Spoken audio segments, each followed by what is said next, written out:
Let us enter into this hour of worship, this time and space dedicated to all that is most worthy in this life, the depths and the heights of it all.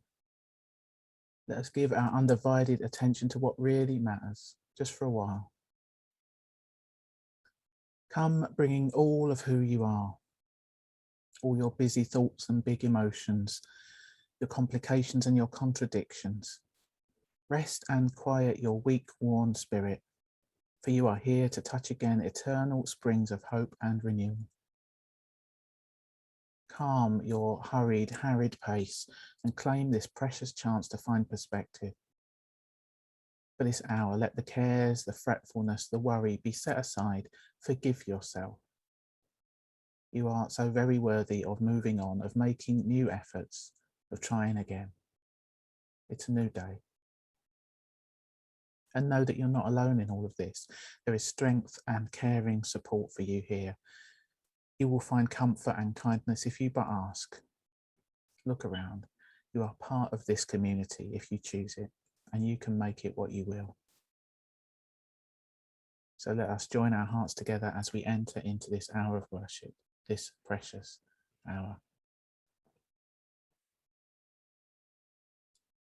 These opening words, adapted from a piece by Carolyn Owen Toll, they welcome all those who've gathered on Zoom this morning to take part in our Sunday service. Welcome to regular members of the congregation, to visitors from near and far, also anyone who might be watching on YouTube or tuning into the podcast at a later date. For anyone who doesn't know me, my name's Jane Blackall. I've been with this congregation for 22 years now.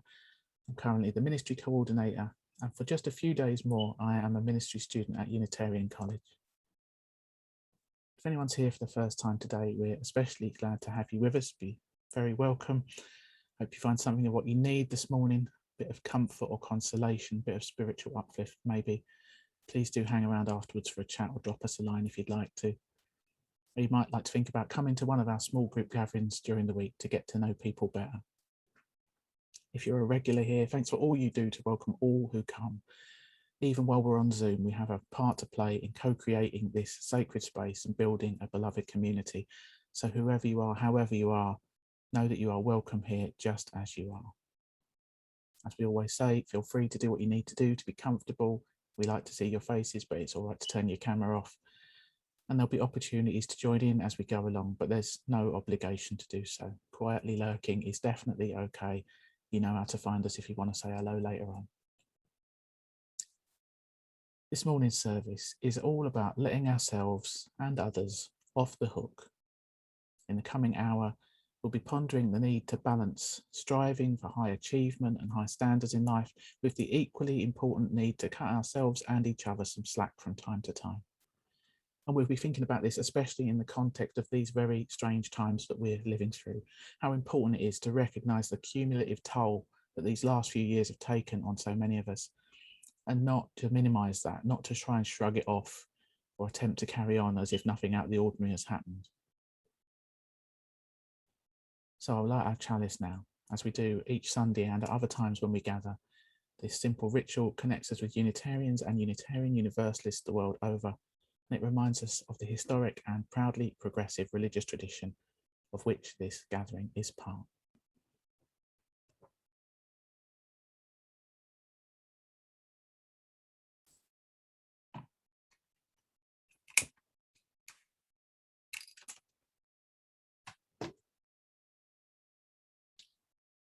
The light of this chalice is a frail thing. It may flicker in the face of trouble and anxiety. It can be snuffed out by the winds of cynicism and apathy.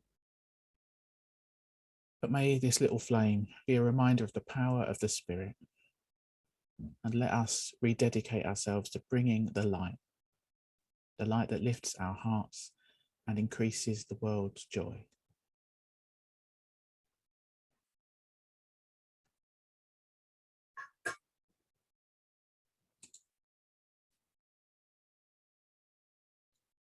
Let's take those joys and concerns into an extended time of prayer and reflection now. This morning's will be based on some words by the Enfleshed Collective.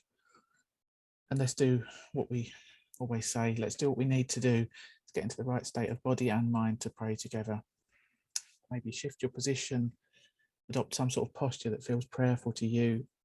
You might want to close your eyes or focus on the chalice flame.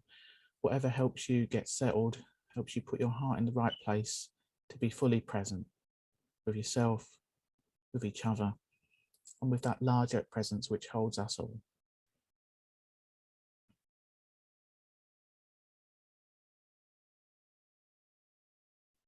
Spirit of life, God of all love, in whom we live and move and have our being. As we turn our attention to the depths of this life, the cosmic mystery and wisdom that abides in all that is, we tune in to your holy presence within us and amongst us.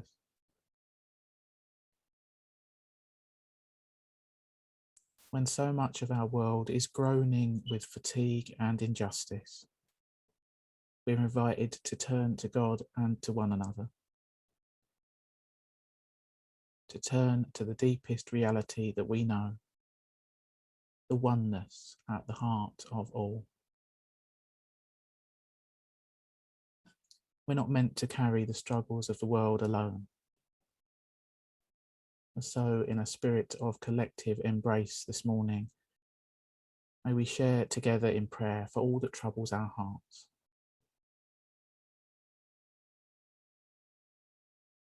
For all of the bodies in suffering, deprived of resources, withheld of care, made into targets of violence. Hear our prayers. For all whose spirits are in despair, those who face loss or grief, those who are isolated, those struggling to accept their own worth. Hear our prayers.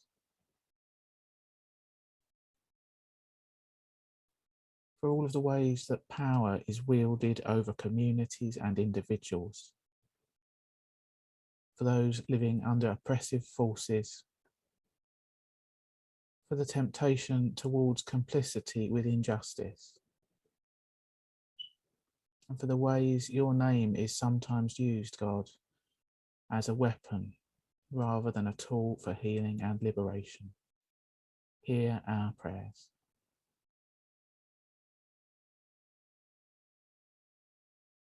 And in a few moments of silence and stillness now, let us call to mind those sufferings and struggles that weigh heavy on our hearts this day. And let us hold them gently in the light of love, that larger love that holds us all.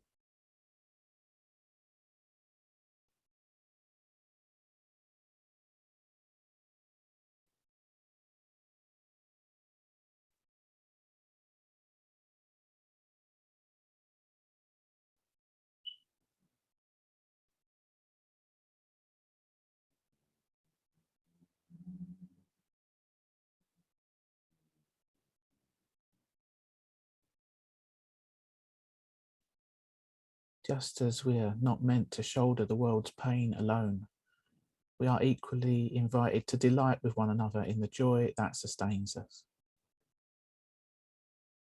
For the beauty that grows around us and within us, we give thanks. For the gifts of sharing and relationships that transform and sustain, we give thanks. For art and music and stories and truths that foster love and connection, we give thanks.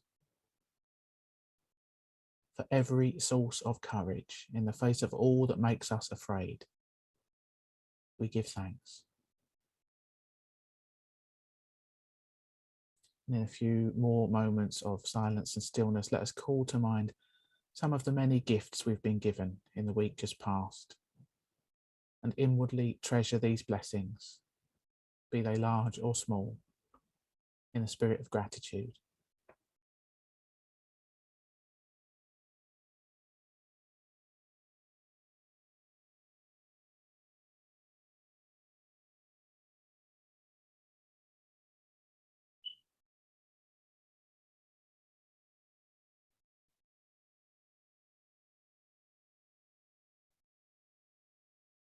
for your presence within and around us, through all our highs and lows, our hopes and our despair. God, we give thanks. Hear our prayers and deepen our willingness to show up for one another, sharing in each other's burdens and working for one another's protection and care. Spirit of life, God of all love, we offer up our joys and our concerns, our hopes and our fears, our beauty and our brokenness, and we call on you for insight, healing and renewal. As we look forward now to the coming week, help us to live well each day and be our best selves, using our unique gifts in the service of love, justice and peace. Amen.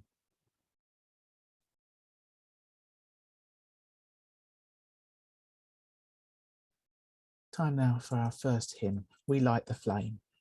This speaks of our intentions as we join together in community. The words will appear on our screen so you can sing along if you like, or you might prefer just to listen. We'll do our best to make sure you're all muted so you can give it some welly if you want to.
The Two Voices of God by Harold S. Kushner.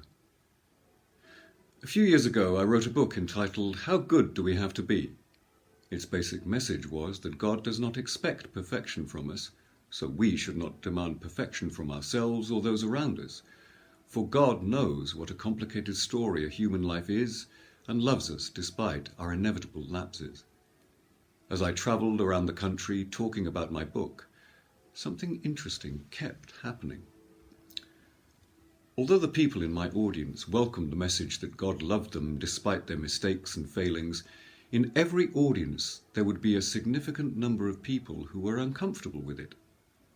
They wanted to believe that God loved them and other people loved them because they deserved it, not because God and the other people in their lives were gracious enough to put up with them.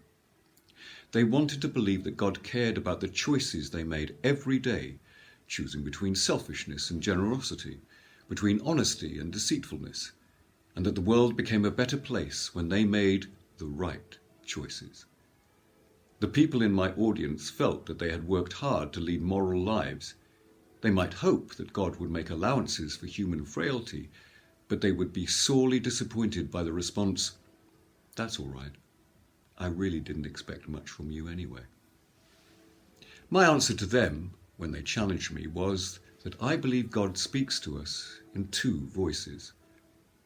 One is the stern, commanding voice issuing from the mountain, thundering, "Thou shalt not," summoning us to be more, to reach higher, to demand greater things of ourselves, forbidding us to use the excuse, "I'm only human," because to be human is a wondrous thing. God's other voice is the voice of compassion and forgiveness, an embracing, cleansing voice assuring us that when we have aimed high and fallen short, we are still loved. God understands that when we give in to temptation, it is a temporary lapse and does not reflect our true character. Some years ago, Erich Fromm wrote a little book called The Art of Loving, in which he distinguished between what he called mother love and father love. Don't worry about the gendering. Mother love says, "You are bone of my bone and flesh of my flesh, and I will always love you no matter what. Nothing you ever do or fail to do will make me stop loving you." Father love says, "I will love you if you earn my love and respect, if you get good grades, if you make the team, if you get into a good college and earn a good salary." Fromm insists that every one of us needs to experience both kinds of loving. It may seem at first glance that mother love is good, warm and freely given, father love harsh and conditional. But, as my audiences taught me, and as a moment's reflection might teach us all, sometimes we want to hear the Father's message that we are loved because we deserve it, not only because the other person is so generous and tolerant. People need to hear the message that they are good. And people who are not entirely sure of their goodness may need that validation even more.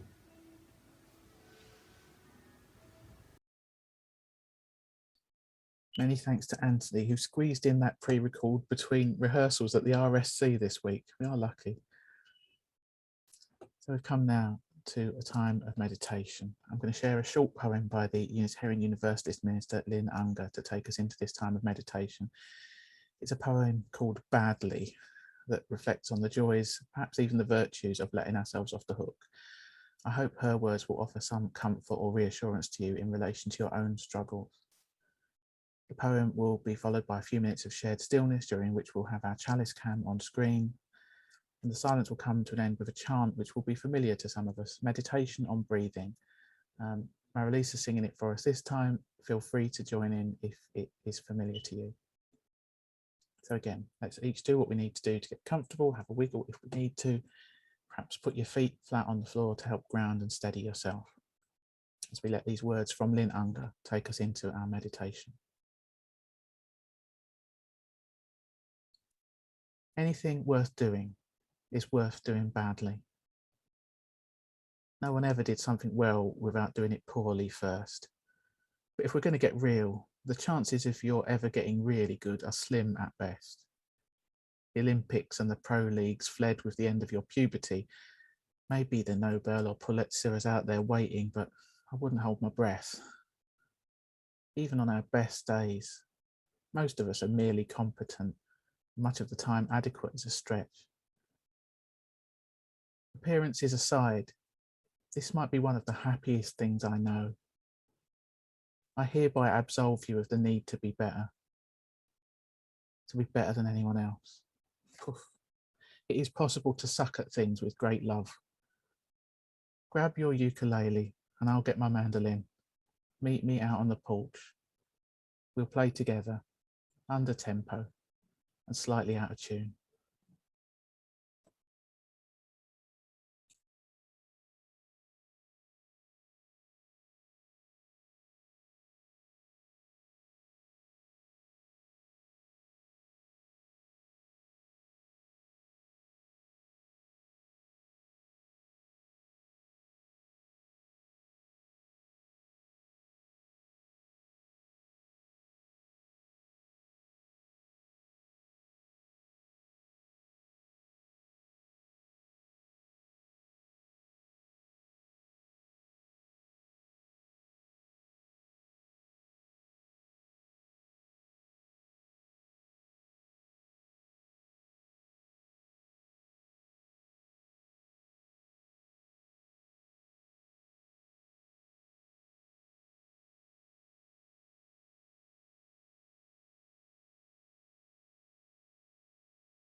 When I breathe in, I'll breathe in peace. When I breathe out, I'll breathe out love. When I breathe in, I'll breathe in peace. When I breathe out, I'll breathe out love. When I breathe in, I'll breathe in peace. When I breathe out, I'll breathe out love. When I breathe in,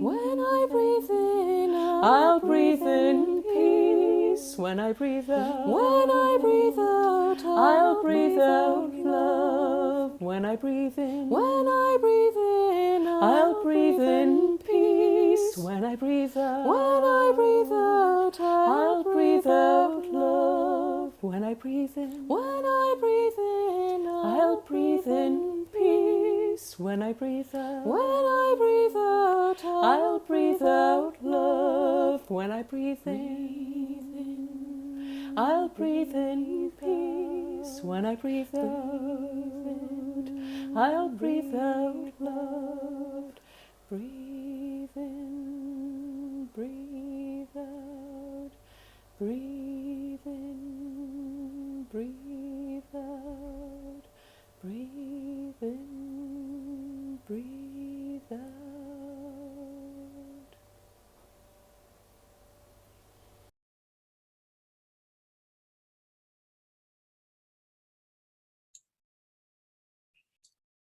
I've got a bonus reading for you this week.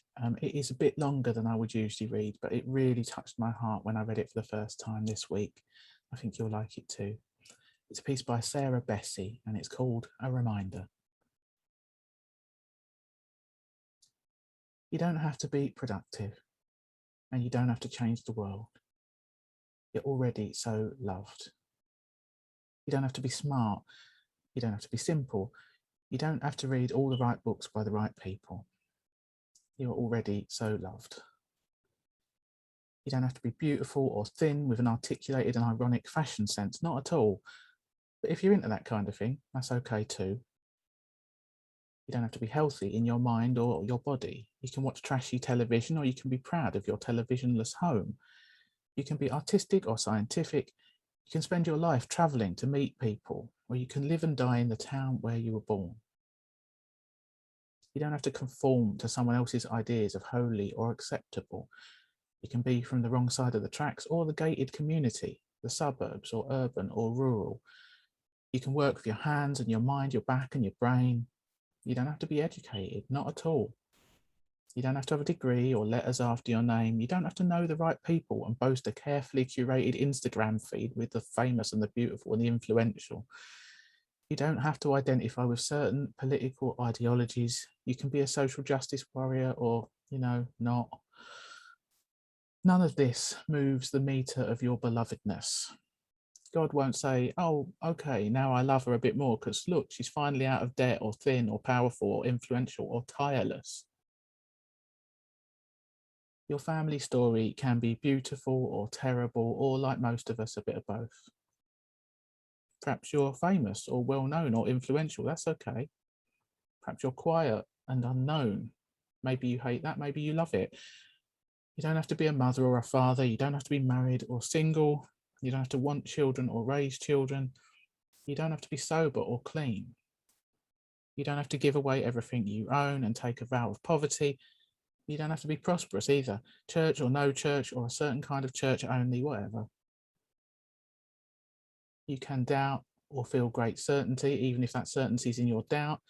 You can believe in God, doubt God, seek God. You can be someone well acquainted with unanswered prayers. You can carry chronic pain or dance through life. You can be introverted or extroverted. You don't have to love yourself or even like yourself. You are loved. Whether your life looks well put together from the outside while hiding a hot mess inside, or vice versa, sometimes on the same day, you are loved. Morning lark, night owl, sinner, saint, child of God, siblings, all of us, we are loved. You have nothing to prove, you have nothing to earn. Sure, any one of those things might change because you are loved. You may know already where God wants to breathe change and wholeness into you, bringing your life more into line with the person you were meant to be all along. Love can and does transform us in every way. Our ideology, our opinions, our habits, our values, our priorities, our very names. But it's not a prerequisite or a requirement. It's not behavior modification. It never is, not for love. Love has happened and is happening and will happen. It is kind and patient towards you. You're already so loved. You aren't earning a breath of love or tenderness more than what you already have just by breathing, just by existing, by being here in the wonder. Your name is already written in the lines of the hands of the universe. Your star breath of dust, and you are beloved intimately, faithfully, wholly. It is your lifelong rock. You are known. You are loved with delight and abundance, with choice and desire. You may feel it or you may not. You are so loved. You are so loved. You are so loved. Words by Sarah Bessey, a reminder.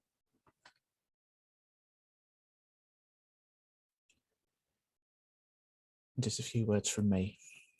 I wonder how many of you were glued to the Tokyo Olympics on telly this summer. Maybe not quite so many of us were watching as in years gone by, what with the inconvenient time difference to Japan and the rights being sold off so that only a fraction of the action made it to free-to-air channels in the UK. But even if you aren't an avid sports fan, I imagine that most of you will have heard at least something of the story of Simone Biles, US gymnast, all-round legend in her own lifetime. In large part, she was the inspiration for this morning's theme. In case this story passed you by or you're a bit sketchy on the details, I want to share a little précis that was published in The Guardian, part of a longer, uplifting article by someone called Sirin Kale. The article was called Love, Courage and Solidarity, 20 Essential Lessons Young Athletes Taught Us This Summer. In that piece, Sirin Kale writes this. Simone Biles, widely acknowledged as the greatest female gymnast ever, arrived at Tokyo 2020 with the weight of the world on her shoulders. Commentators were predicting a clean sweep for the first woman to land a Yurchenko double pike. I could try to describe it, but I wouldn't do it justice. Just imagine the rules of gravity have been suspended. But things began to go wrong in qualifying. They fell apart when she stepped out of bounds during her floor routine, then aborted her vault in mid-air during the women's team finals, narrowly avoiding serious injury and scoring one of the lowest marks of her entire career.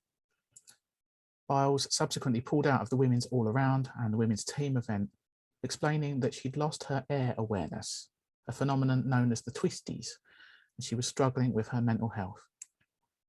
She later said it sucked not to be able to compete when she'd spent the past half decade preparing for it. She explained that she'd been inspired to talk about her mental health by watching tennis star Naomi Osaka do likewise earlier in the summer, and that she'd quit to protect her mind and body. Some armchair experts would have preferred Biles to risk her neck for their viewing pleasure, but overwhelmingly the public reaction was compassionate and supportive.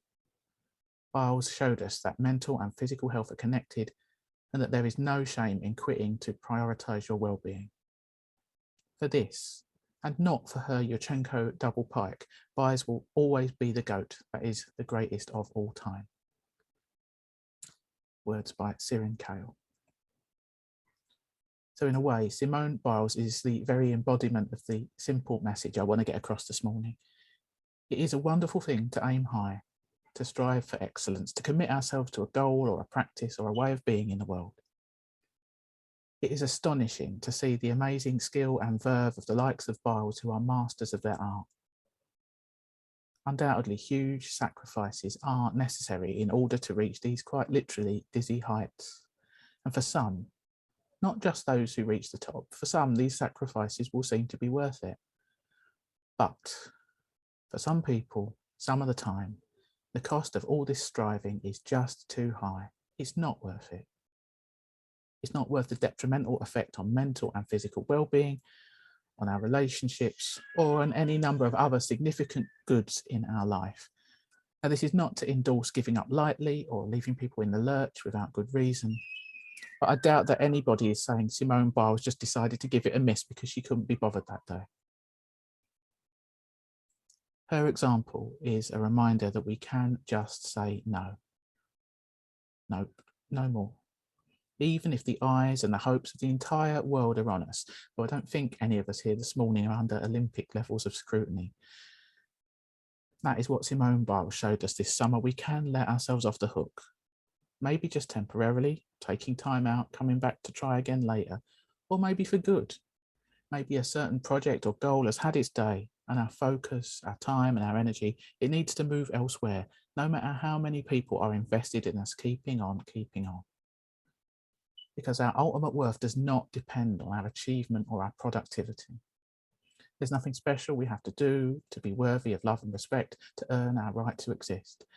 As we so often say here, we believe in the inherent worth and dignity of every person. Inherent. We don't have to do anything to earn it. Now, I could stop there with this mini reflection and it would be enough. That would be your takeaway. Perhaps there are, though, a few little asterisks I could mention too. The first is to mention that many of us are kept on the hook by the economic necessities of our lives. For as long as we're embedded in this particular capitalist society, one which wants ever more of our time and energy, one which encourages the false belief that we should measure our worth by our productivity, which relies on an unhealthy culture, piggybacking on the vestiges of the Protestant work ethic. While we're stuck in this particular culture, our choices are somewhat limited often. That's an unjust pressure coming from without, and one which we should collectively resist, I reckon, but it is still a reality we should acknowledge. And having said that, we often do have more choices than we think we do. It's important to remember that as well. Letting ourselves off the hook might be the hard choice rather than the easy one. There may be consequences in this society that so often wants to use us up and burn us out for profit. But we do not have to accept and internalize those values. And for those of us that do have more choices, those who have a bit of relative privilege, it is on us to keep our eyes and ears open to the pressures that keep others unjustly on the hook in various ways, and perhaps to do what we can to disrupt, overturn, or at least ameliorate those pressures. Another asterisk to today's core message is contained in that reading from Harold Kushner that Antony did for us earlier. There are two voices of God, two messages we need to hear, and both are true. On the one hand, we don't need to be perfect. We are inherently worthy of love no matter what. On the other hand, it is good for us to aim high, to stretch ourselves creatively, morally, to do better, to flourish in our fullness and make the most of the life we've been given, both and. There is a tension between these two and a balance to be struck. Maybe each of us tends to have a temperamental tendency to err on one side or the other. Perhaps you tend to be pretty easygoing and don't need to be told twice to cut yourself some slack. If so, this morning's message is not news to you. But perhaps instead, you're someone who tends to be hard on yourself, someone who's internalized those destructive messages from the society we're living in, someone who feels that whatever you've done, whatever you've given, it's not quite enough. And if that's you, I really hope you're hearing the messages of this morning's service loud and clear. You don't have to justify your existence by working yourself into the ground and doing yourself harm. The final little asterisk I want to add to today's simple message is to put it in the context of this moment in history. The effects of living through this pandemic in particular, but also living into an increasing awareness of the increasingly obvious and scary impacts of climate change, the clear unveiling of systemic injustices, all those things that are increasingly plain to see. Several of you will have already heard me say this in other contexts, but I went to a workshop about a month ago, which was, on the face of it, a training to help Unitarian leaders prepare to offer hybrid church services which will simultaneously bring together people in the building with people joining in online. But before the leader of this workshop, Unitarian Universalist Minister Kimberly Debus, before she said anything at all about the practicalities, she said the one thing that struck with me more than anything else that she said in that training. What she said, and I'm paraphrasing a bit, was this: each and every one of you has endured going on for 18 months of trauma due to this pandemic, and it isn't over yet. You've all been operating in conditions of endless turmoil and uncertainty in a time of fear in a time when you're stretched beyond recognition, amid pressures to get back to normal in all spheres of life. While everyone you know feels somewhat differently about all this, there's no consensus, and it's stressful in itself to live in this time where conflicts arise from those differences and tensions are in the air. And you've come to this workshop today to learn about hybrid services, which are quite a huge undertaking in themselves, when you've barely had a chance to catch your breath from everything else you've had to deal with since the start of 2020. So, she said, let yourself off the hook. You don't have to do any of it right this minute. Take the pressure off. It's okay. Now, of course, given my job, the particularities of what she said particularly spoke to my condition, but the general principle applies much more widely to each and every one of us. For the last 18 months, whatever it is we do in our life, with our work, with our relationships, we've been doing it through a pandemic. I don't know if you noticed. So let's not minimize or discount the impact of that. Most of us likely have a ton of accumulated trauma that we've barely begun to process. So let's let ourselves and each other off the hook. If we need to aim a bit lower, settle for good enough instead of expecting ourselves to excel. That's the humane thing to do. To show ourselves and each other a bit of loving kindness, and to make our everyday choices in that spirit, safe in the knowledge that, as Sarah Bessie put it, we don't have to be productive, and we don't have to change the world, for we are already so loved. And in the days and weeks ahead, may we truly take this message to heart for the greater good of all. Amen.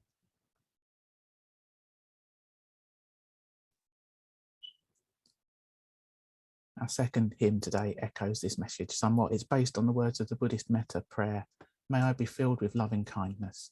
This is a recording of our own congregation from a few years ago, so it's not the most professional of renditions, but we can let ourselves off the hook for that too. I always think it's rather lovely to hear our own voices. So feel free to sing along or just to listen. I hope this one will be going around your head for the rest of the day.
So just a few announcements now.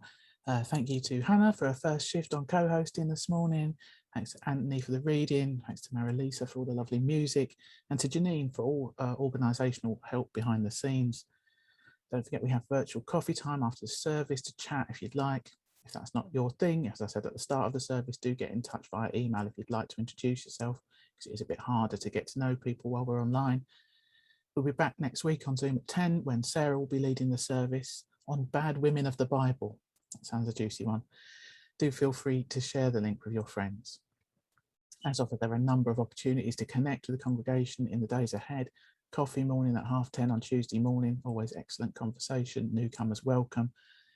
Heart and Soul, our contemplative spiritual gathering continues. This week's theme is Hanging Out with God. That's tonight or Friday at 7, got a few spaces left in each of those slots. The congregation very much has a life beyond Sunday mornings. We encourage you to keep in touch during the week, drop each other a line. Let's look out for each other as best we can, even in these circumstances. As hopefully you will have seen in the Friday email, there's a request for help from the church committee. We're looking for more people to get involved behind the scenes. There are various ways in which you might be able to contribute according to how much time and energy you have, what skills and interests you have. Get in touch with me or with John Humphreys if you would like to have a chat about how you can help, how you can muck in and help us to thrive in the months ahead. So just time for some closing words and closing music now. Once again, I invite you to select gallery view at this point so we can all see each other and get a sense of our gathered community as we close.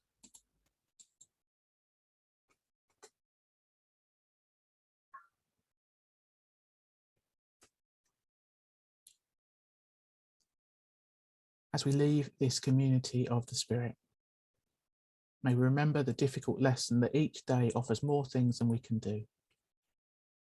May we do what needs to be done, postpone what does not, and be at peace with what we can be and do. Therefore, may we learn to separate that which matters most from that which matters least of all. In the days to come, may we show loving kindness to ourselves and to those we meet along the way, for the greater good of all. Amen.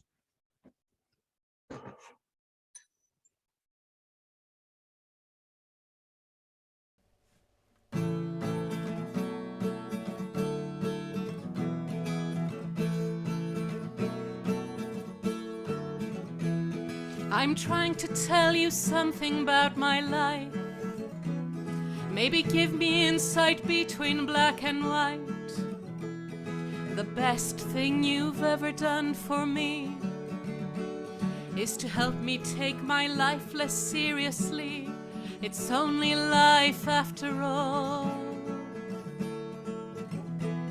Well, darkness has a hunger that's insatiable, and lightness has a call that's hard to hear.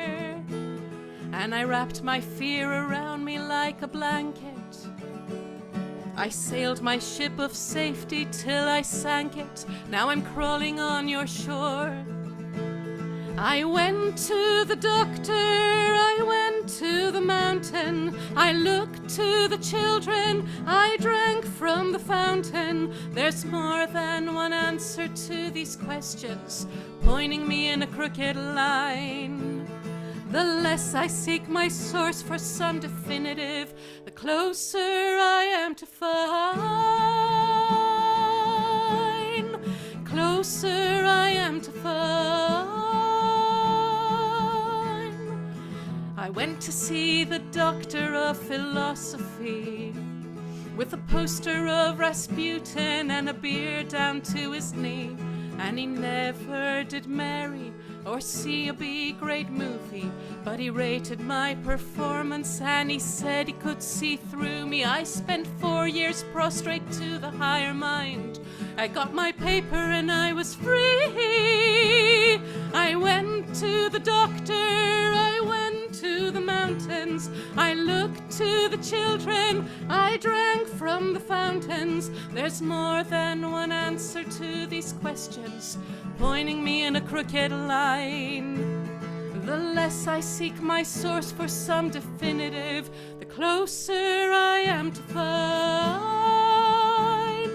Closer I am to find. I stopped by the bar at 3 a.m. to seek solace in a bottle or possibly a friend. And I woke up with a headache like my head against a board. I was twice as cloudy as I'd been the night before, and I went in seeking clarity. I went to the doctor, I went to the mountains, I looked to the children, I drank from the fountains. Yeah, we go to the doctor, we go to the mountains, we look to the children, we drink from the fountains, we go to the Bible, we go through the workouts, we read up on revival, we stand up for the lookout. There's more than one answer to these questions, pointing me in a crooked line. The less I seek my source for some definitive, the closer I am to find. Closer